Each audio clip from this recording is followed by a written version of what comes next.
तो जैसा कि पिछले एपिसोड में हमने देखा था, वहाँ पर एक आंख प्रकट हो जाती है और उस आंख को देखकर जो लिनियो होता है वो अपने पास से एक आर्टिफैक्ट को निकालते हुए येमिंग से बोलता है कि जल्दी से इसके अंदर जाओ। और लिनियो के इतना बोलते ही हम देखते हैं कि वो जो आंख होती है वो सीधे लिनियो की तरफ अटैक कर देती है। लेकिन जो लिनियो होता है वो अपने आर्टिफैक्ट में जा चुका होता है, जिस कारण वो जो आंख का अटैक होता है वो सीधे आकर उस आर्टिफैक्ट को टकराता है। लेकिन उस अटैक का इम्पैक्ट इतना ज्यादा होता है कि जो येमिंग होती है वो थोड़ी घायल हो जाती है। और अब उस अटैक के इम्पैक्ट को देखकर जो येमिंग होती है वो शॉक होते हुए अपने मन में सोचती है कि सच में ये अटैक तो काफी ज्यादा पावरफुल था। अगर हम इस साइड इफेक्ट के अंदर नहीं आते तो मुझे नहीं लगता कि हम में से यहाँ पर कोई भी बच पाता।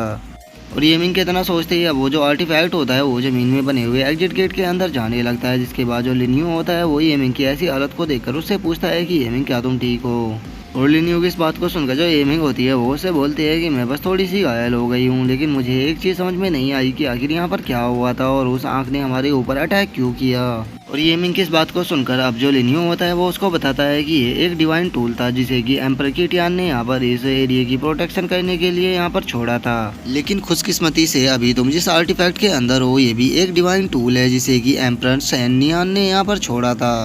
इसीलिए इस आर्टिफैक्ट ने एम्पर किटियान के उस टूल के अटैक को झेल लिया। लेकिन तुम्हें अब टेंशन लेने की जरूरत नहीं है, अब हम सेफ है। और इतना बोलकर जो लिनियो होता है वो वहाँ पर खड़े हुए उस मंकी के सर पे हाथ फेरते हुए उससे पूछता है कि मंकी तुम ठीक तो हो ना, कहीं तुम्हें उस अटैक से इंजरी तो नहीं आ गई। लेकिन हम देखते हैं कि वो जो मंकी होता है उसे उस अटैक के कारण काफी ज्यादा गुस्सा आ रहा होता है। और उसे ऐसे गुस्से में देखकर जो लिनियो होता है वो उस मंकी से बोलता है कि चलो अब तुम गुस्सा मत करो और जल्दी से अपने उस एमएलए पिलर को निकालो, क्योंकि अब आगे हम उसी पे ही जाएंगे। और लिनियो की इस बात को सुनकर वो जो मंकी होता है वो अपने एमएलए पिलर के साइज को काफी बड़ा कर देता है, जिसके बाद वे तीनों उसी एमएलए पिलर के ऊपर आ जाते हैं। और अब उस प्लेस को देखकर जो येमिंग होती है वो थोड़ा शौक हो जाती है और वो शौक होते हुए लिनियो से पूछती है कि लिनियो आखिर ये कौन सा प्लेस है, क्योंकि ये मुझे होंगमिंग कॉन्टिनेंट तो नहीं लग रहा। जो सुनकर लिनियो उसको बताता है कि हाँ ये होंगमिंग कॉन्टिनेंट नहीं है, लेकिन अभी सबसे पहले मैं तुम्हें हील करता हूँ क्योंकि तुम्हारी जो इंजरी है वो काफ़ी ज़्यादा है और अगर मैंने तुम्हें हील नहीं किया तो हो सकता है कि इससे तुम्हारी लाइफ खतरे में आ जाए। और इतना बोलकर जो लिनियो होता है वो अपने पास से कुछ पिलो को निकालता है और उसी के साथ अपनी पर्पल फ्लेम को भी निकाल लेता है।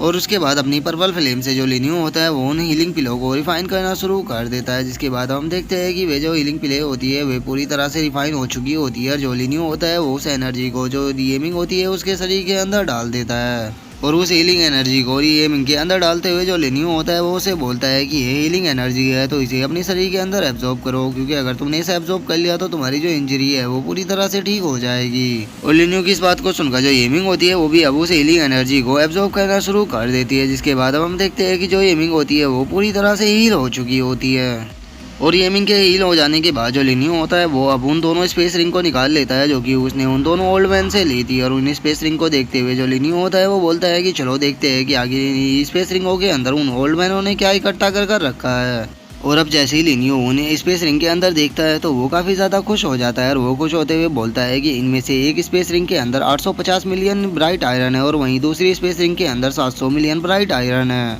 लगता है कि वे ओल्ड मैन काफ़ी ज़्यादा अमीर थे, इसीलिए उन्होंने अपनी स्पेस रिंग के अंदर इतनी ज़्यादा ब्राइट आयरन को छुपा कर रखा हुआ है। लेकिन एक मिनट रुको, मैं इस स्पेस रिंग के अंदर कुछ और इंटरेस्टिंग चीज़ को देख रहा हूँ, चलो इसे बाहर निकाल कर देखते हैं कि आखिर ये इंटरेस्टिंग चीज़ क्या है। और इतना बोलकर जो लिनियो होता है वो उसके अंदर से उसे निकाल लेता है और हम देखते हैं कि वो एक पिल होती है। और अब उस पिल को देखकर जो लिनियो होता है वो भी काफ़ी ज़्यादा खुश हो जाता है और वो उस पिल को येमिंग को दिखाते हुए उसे बोलता है कि येमिंग ये एक ब्रेक थ्रू पिल है और अगर तुमने इसे एब्जॉर्ब कर लिया तो तुम पक्का ट्रांसजेस्ट्रियम पर ब्रेक थ्रू कर जाओगी। और अब उस ब्रेक थ्रू पिल को देखकर जो येमिंग होती है वो भी थोड़ा सा शौक हो जाती है और वो शौक होते हुए लिनियो से बोलती है कि ये तो ब्रेक थ्रू पिल है और मेरे फादर ने मुझको बताया था कि ये जो ब्रेक थ्रू पिल होती है इन्हें इतनी आसानी से नहीं लेना चाहिए, क्योंकि इन्हें लेना काफ़ी ज़्यादा खतरनाक होता है और अगर हम इन्हें खाकर ब्रेक थ्रू करते हैं तो हमारे फेल होने के काफ़ी ज़्यादा चांस होते हैं और उससे हमारी बॉडी के ऊपर भी काफ़ी ज़्यादा ब्लैकलिस्ट पड़ता है। और येमिंग किस बात को सुनकर जो लिनियो होता है वो उसको बताता है कि अगर कोई बंदा इस पिल को खाने के बाद ब्रेक थ्रू करता है और अगर वो ब्रेक थ्रू करने में फेल हो जाता है तो उसकी बॉडी के ऊपर केवल ब्लैकलिस्ट ही नहीं पड़ता बल्कि वो लाइफ में कभी कल्टीवेट भी नहीं कर पाता। तो बताओ अब तुम क्या कहती हो, क्या तुम इस पिल को लेना पसंद करोगी, क्योंकि अगर तुम इसे लेने के बाद एक बार फेल हो गई तो तुम अपनी लाइफ में कभी भी कल्टीवेट नहीं कर पाओगी। और अब लिनियो की इस बात को सुनकर जो येमिंग होती है वो थोड़ा सा डरने लगती है और वो डरते हुए लिनियो से बोलती है कि लिनियो मेरे फादर ने मुझे बताया था कि अगर हम इसे लेने में फेल हो जाते हैं तो हमारी मौत भी हो सकती है, इसीलिए मैं इसे लेने से थोड़ा डर रही हूँ। और येमिंग को ऐसे डरता हुआ देखकर अब जो लिनियो होता है वो उसे बोलता है कि हम एक दूसरे को इतनी अच्छी तरह से नहीं जानते और मैं तुमसे कुछ दिन पहले ही मिला हूँ, तो अगर तुम इस पिल को नहीं लेना चाहती तो मैं तुम्हें फोर्स बिल्कुल भी नहीं करूँगा। और अब लिनियो की इस बात को सुनकर जो येमिंग होती है वो थोड़ा सा ब्लश करने लगती है और वो ब्लश करते हुए लिनियो से बोलती है कि मैं इसे खाने के लिए तैयार हूँ, तो प्लीज़ मेरी मदद करो। और येमिंग की इस बात को सुनकर जो लिनियो होता है वो उस ब्रेक थ्रू पिल को अब येमिंग के सर के ऊपर ले जाने लगता है और वो उसके माथे के ऊपर रखते हुए उसे बोलता है कि अपनी माइंड को रिलैक्स करो और सब कुछ मेरे ऊपर छोड़ दो। जो सुनकर येमिंग भी ओके बोल देती है, जिसके बाद अब जो लिनियो होता है वो उस ब्रेक थ्रू पिल की एनर्जी को येमिंग की सर के अंदर डालने लगता है, जिस कारण जो येमिंग होती है उसकी बॉडी से बहुत ही ज़्यादा एनर्जी निकलने लगती है और वो ब्रेक थ्रू करके सीधे ट्रांसडेट रियलम पर पहुंच जाती है। जो देखकर अब येमिंग बहुत ही ज़्यादा खुश हो जाती है और वो खुश होते हुए लिनियो से बोलती है मैंने फाइनली ट्रांसलेट रियलम पर ब्रेक थ्रू कर लिया। लिनियो तुम तो सच में बहुत ही ज़्यादा ग्रेट हो, अगर तुम नहीं होते तो मैं कभी भी ट्रांसलेट रियलम पर ब्रेक थ्रू नहीं कर पाती। और अभी येमिंग को ऐसे शुक्रिया अदा करता हुआ देखकर जो लिनियो होता है वो उससे बोलता है कि तुम्हें इन छोटी चीज़ों के लिए शुक्रिया अदा करने की कोई भी ज़रूरत नहीं है, हम दोनों दोस्त हैं तो ये दोस्त एक दूसरे के काम तो आते ही है। और अब लिनियो के मुँह से ऐसी बातों को सुनकर जो येमिंग होती है वो भी थोड़ा सा खुश हो जाती है, लेकिन उसे तभी अपने फादर के बारे में याद आता है। अपने फादर के बारे में याद आने के बाद जो येमिंग होती है वो लिनियो से बोलती है कि लिनियो मुझे अपने फादर की थोड़ी चिंता हो रही है कि वे ठीक तो हो गए या नहीं। और येमिंग को ऐसे अपने फादर की चिंता करता हुआ देखकर जो लिनियो होता है वो येमिंग के फेस को पकड़ते हुए उससे बोलता है कि तुम्हें अपने फादर की चिंता करने की कोई भी जरूरत नहीं है, क्योंकि मैंने उन दोनों पैराट्रीज को मार दिया था, तो अब मुझे नहीं लगता कि कोई भी ऐसा बंदा होगा जो कि तुम्हारे फादर को आकर परेशान करे।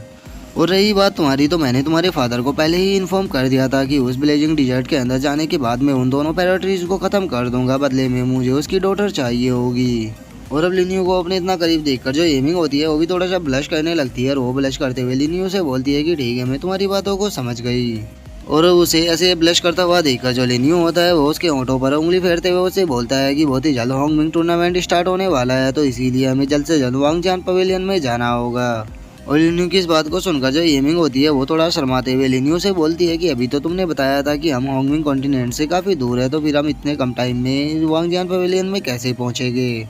और येमिंग की इस बात को सुनकर जो लिनियो होता है वो उसे बोलता है कि शायद तुम भूल गई हो कि हम जिस चीज़ के ऊपर खड़े हुए हैं वो हेवनली पिलर है और इसे हमें वांगजान पवेलियन में पहुंचाने में बहुत ही कम टाइम लगेगा, तो चलो हम वहां पर चलते हैं। और इतना बोलकर लिनियो वहाँ से जा ही रहा होता है, लेकिन तभी हम देखते हैं कि उसके पीछे एक पोर्टल खुलने लगता है, जिसे कि जो लिनियो होता है वो भी महसूस कर लेता है, लेकिन वो जैसे ही उस पोर्टल की तरफ देखता है वो पोर्टल जो होता है वो वहाँ से गायब हो जाता है। और अब लिनियो को एकदम से ऐसे शौक देखकर जो येमिंग होती है वो लिनियो से बोलती है कि लिनियो क्या हुआ, तो क्या यहाँ पर कुछ गड़बड़ है। जो सुनकर लिनियो उससे मुस्कुराते हुए बोलता है कि नहीं, यहाँ पर बस मैंने अभी किसी चीज़ को सेंस किया था, शायद वो कोई फ्लाइंग बोर्ड थी, लेकिन छोड़ो अब वो यहाँ से जा चुकी है तो अब हमें भी यहाँ से चलना चाहिए। और इतना बोलकर जो लिनियो होता है वो येमिंग को लेकर वहाँ से निकल जाता है, जिसके बाद अब हमारा जो व्यू होता है वो वांगजियान पवेलियन पर आ जाता है। और अब हम लिनियो को देखते हैं जो कि वांगजियान पवेलियन में आ चुका होता है। और वांगजियान पवेलियन के अंदर आने के बाद जो लिनियो होता है वो खुश होते हुए बोलता है कि फाइनली हम वापस आ ही गए। और अब लिनियो के इतना बोलते ही जो हमारा आज का एपिसोड है वो यहीं पे खत्म हो जाता है। तो नेक्स्ट एपिसोड में देखेंगे कि अब आगे क्या होता है। तो अगर वीडियो अच्छी लगी हो तो वीडियो को लाइक करना, चैनल को सब्सक्राइब करना। मैं मिलता हूँ नेक्स्ट एपिसोड में, तब तक के लिए बाय बाय गाइस।